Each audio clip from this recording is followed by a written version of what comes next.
Because around here I'm known as your very bothering mechanic. I'm sure you are. Everyone thought Elvis Presley's greatest love story ended with Priscilla, but they were wrong. For 60 years, one woman kept a promise, one that even Elvis himself wanted buried with him.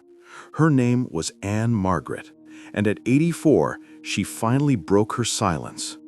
In front of thousands of fans at a convention in 2025, her voice trembled as she said the words no one ever expected to hear. He was my soulmate. Behind the glitz of Viva Las Vegas, behind the flashing lights and sold-out concerts, there was a secret that haunted her for a lifetime. A promise made in 1964, sealed in silence, and protected for 6 decades.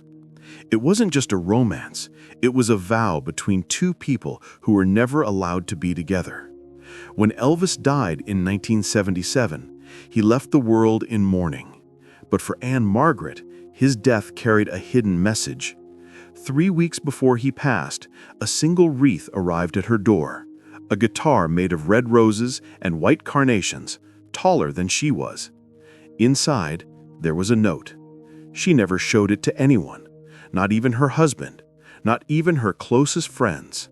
Now, after 60 years of silence, she finally reveals the truth Elvis tried to take to his grave. Because love like theirs doesn't die, it just hides, waiting for the courage to be spoken aloud. And what Ann-Margret said at 84 changed everything we thought we knew about Elvis Presley. But the truth behind their story was much darker. Long before the fame, before the red carpets and movie lights, Ann-Margret was just a small girl in a frozen village north of Sweden. A place so cold, the sun disappeared for months. Her family lived in a one-room wooden cabin without electricity or running water. The snow piled so high it covered the windows, and the nearest doctor was 50 miles away. Her father, Carl Gustav Olsen, earned just a few coins a day working in a lumber mill. When Anne was only 14 months old, he made an impossible choice: to leave for America in search of a better life. For 4 long years, he sent only 3 letters home. Her mother, Anna, raised her alone, sewing clothes 12 hours a day just to buy bread. In those silent winters, when wind howled through the cracks of their cabin, little Anne found warmth in song. At 6 years old, at a village wedding, she opened her mouth to sing, and the room went still.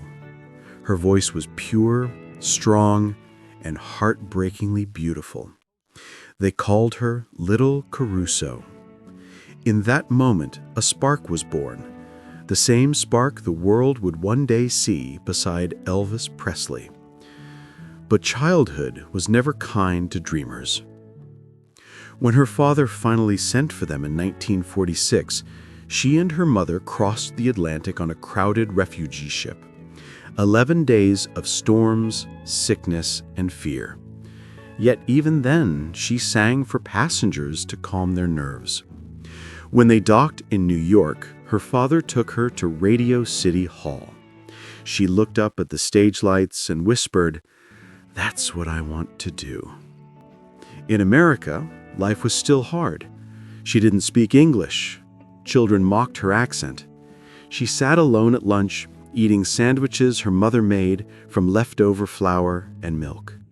But she learned by copying radio announcers until her throat hurt, mimicking every sound. At 8, she wrote her first song. By 12, she was dancing in secret, practicing in front of a cracked mirror she bought for 25 cents. At the Lake County Fair, she performed a burlesque-inspired dance, wild, fearless, unapologetically alive. The crowd was shocked. Some gasped, some clapped, but everyone remembered her name. It was the first time Ann-Margret realized something powerful, that attention could be both a gift and a curse. Years later, she would tell interviewers that her mother's hands, worn from sewing through endless nights, taught her two lessons: survival and silence. If you want something, work for it, and never let them see you break. That advice would guide her through fame, heartbreak, and the secret she carried for 60 years. Because behind the glamorous smile, Ann-Margret would always be that little girl from the Arctic village, singing to keep the darkness away. By the late 1950s, Ann-Margret was no longer just a shy immigrant girl. She had fire in her veins, the kind of energy that could either build a career or burn one to ashes. At 17, she formed a small band called the Subtle Tones with 3 classmates. They played at school dances and smoky Chicago clubs, earning just a few dollars a night. But every time she stepped on stage, the room changed. People couldn't take their eyes off her. One student who watched her dance later said it was like she hypnotized the whole room. That hypnotic power became her trademark. After a year at Northwestern University, she shocked her parents by dropping out and heading for Las Vegas. It was a reckless move. She had only $50 in her pocket and no plan except to perform. But in the desert, destiny was waiting. One night, legendary comedian George Burns saw her sing in a dingy lounge. The next morning, he added her to his Christmas show at the Sahara. That moment changed everything. RCA Records signed her soon after. Her first single flopped, but Burns begged the label to give her one more chance. And that second chance turned a nobody into a star. In 1962, Ann-Margret appeared on national television singing Bachelor in Paradise at the Oscars. What was supposed to be a sweet performance became a storm. She danced with such fire and sensuality that half the audience forgot to breathe. And somewhere, in a darkened theater, Elvis Presley's manager was watching. 2 weeks later, the call came. MGM wanted her for Viva Las Vegas. The moment she stepped on set in March 1964, she felt it. That same spark she'd carried since childhood, only brighter, wilder. And when she met Elvis, the world tilted. He smiled, leaned in, and said softly, "You're the female me." They danced together for the first time on camera. The Lady Loves Me. It wasn't just choreography, it was electricity. The crew could feel it. Even the cameras seemed to shake. Behind the scenes, that chemistry turned into something more. Long motorcycle rides in the Nevada desert, whispered conversations until 3 a.m. A love that neither of them was supposed to have. But love, for them, was a rebellion.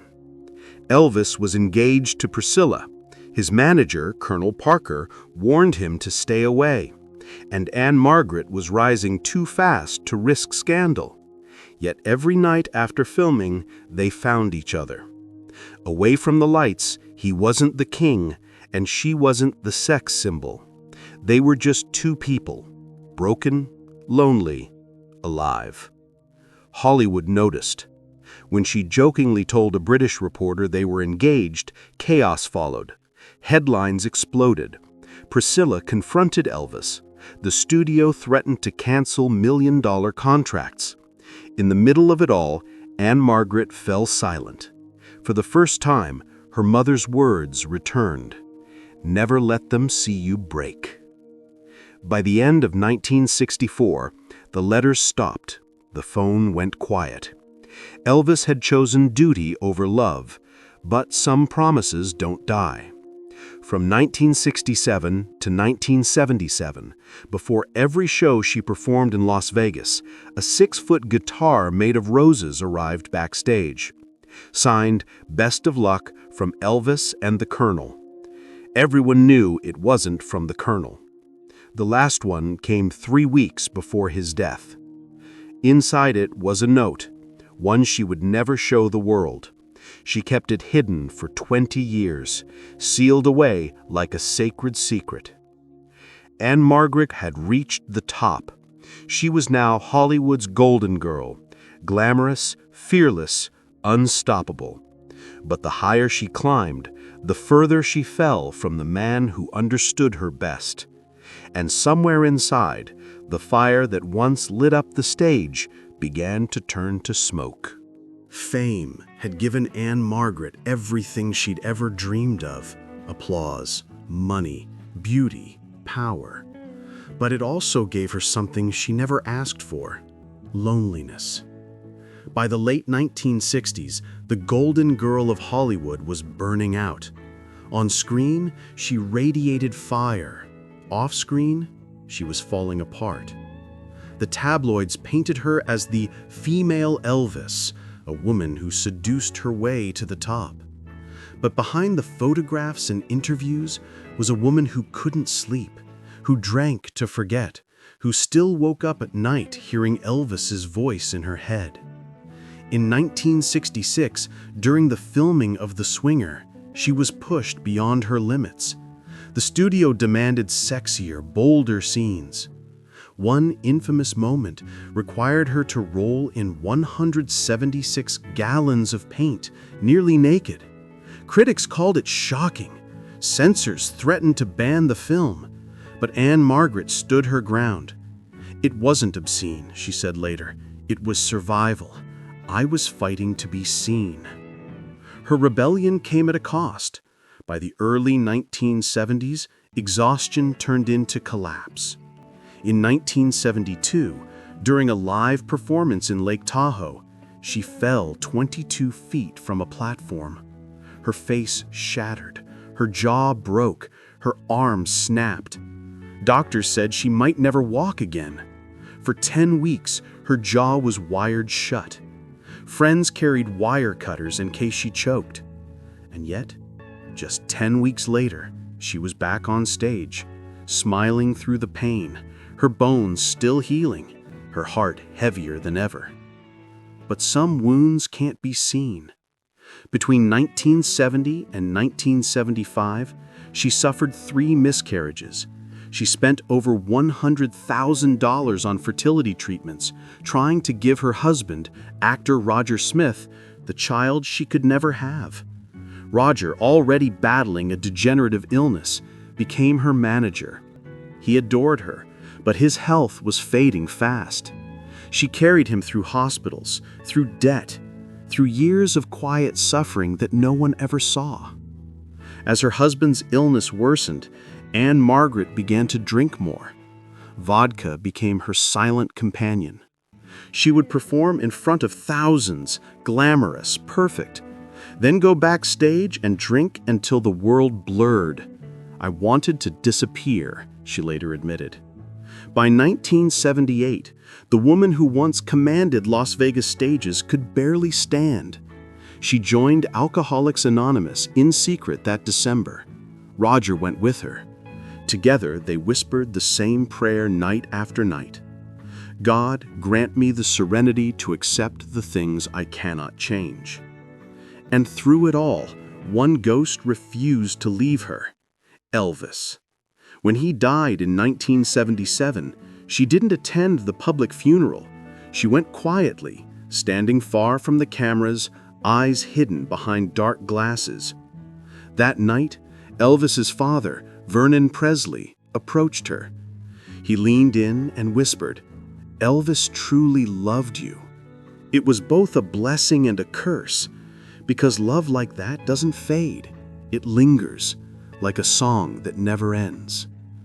In her autobiography years later, she confessed that part of her never recovered. She wrote, "We were soulmates, but the world wasn't ready for us." Hollywood had made her a star, but it had also taught her the cruelest lesson, that sometimes the brightest light casts the darkest shadow. Time, as always, did what fame could not. It made Ann-Margret invisible. Decades passed. New stars rose and fell. The girl who once danced beside Elvis was now a widow in her 80s, her body weakened by osteoporosis, her husband gone after 50 years of marriage. For a long time, she refused interviews. Her life had become a quiet ritual: coffee at dawn, therapy for her hips, and hours spent alone in a Beverly Hills home filled with photographs she no longer looked at. But in April 2025, something changed. Ann-Margret appeared at Steel City Con, her first fan event in years. She was frail but radiant, walking slowly to the stage with a cane. The room fell silent when she began to speak. And then, for the first time in 60 years, she broke her promise. Her voice trembled. "He was my soulmate," she said. "Elvis saw the darkness in me that no one else ever did. We promised back in 1964 to protect each other's secrets, and I kept that promise for as long as I could." The crowd didn't breathe. Cameras recorded every word. It wasn't just a confession, it was a release. She spoke of nights spent watching him drift into exhaustion, the way he'd stare at the horizon as if looking for a way out of his own legend. "He told me once," she said softly, "I feel like I'm trapped inside Elvis Presley." Then came the story that stunned the world. 3 weeks before his death in 1977, a delivery arrived at her home in Los Angeles. A 6-foot-tall wreath shaped like a guitar, made of red roses and white carnations. It carried a gold ribbon engraved with his initials, E.P. Inside was a single note. She kept it hidden for 20 years. When asked what it said, she smiled sadly. It was too sacred. Some things should remain between two souls. That was the secret Elvis tried to take to his grave. In July 2025, she shared one final memory, a quiet moment at Graceland, the day of Elvis's funeral. His father, Vernon, found her in the crowd. He leaned close and whispered, "Elvis truly loved you." Those words stayed with her for 48 years. And in her last interview that September, she admitted the truth she'd carried her lifetime. "I tried to save him, but I couldn't. He was already gone, long before he died." Her eyes filled with tears. The camera zoomed in on her trembling hands. "Sometimes," she whispered, "I wonder if staying with him might have changed his fate. But maybe he was meant to leave when he did." When the video aired, millions watched in silence. Fans around the world wept. Because, for the first time, the legend of Elvis wasn't just about music or fame. It was about two souls who loved each other, but could never belong to each other. And at 84, Ann-Margret finally spoke the words that had haunted her for a lifetime. "He wasn't just the king. He was the boy who made me feel seen." History remembers Elvis Presley as the king of rock and roll, a man larger than life, frozen in time at 32. But what Ann-Margret revealed in her final years reminded the world that kings, too, are human. Behind every photograph, every headline, there was a man searching for peace and a woman who who understood his pain. Their story was never meant to be written in the tabloids. It was carved quietly in the space between fame and loneliness. Two souls meeting at the wrong time in a world that wouldn't allow them to simply love. Ann-Margret lived long enough to see herself reduced to a rumor, a footnote in someone else's myth. But her confession at 84 didn't come from guilt. It came from grace. She wasn't seeking attention. She was setting the record free. Today, fans look back at Viva Las Vegas and no longer see just two movie stars flirting on screen. They see what was always there, hidden beneath the choreography, the truth of a connection that defied the script. Elvis once called her the female me. Maybe that's why they burned so brightly together, because they were reflections of each other's loneliness. And when she said, "He saw the darkness in me that no one else ever did," she wasn't just speaking about Elvis. She was speaking for every person who's ever loved in silence, every heart that's ever kept a promise too long. Ann-Margret's legacy isn't just in the films or the fame. It's in her courage to finally tell the truth, to let the world see the beauty and the pain of a love that outlived its time. Because some stories don't end when the curtain falls. They echo, softly, endlessly, in the silence that follows.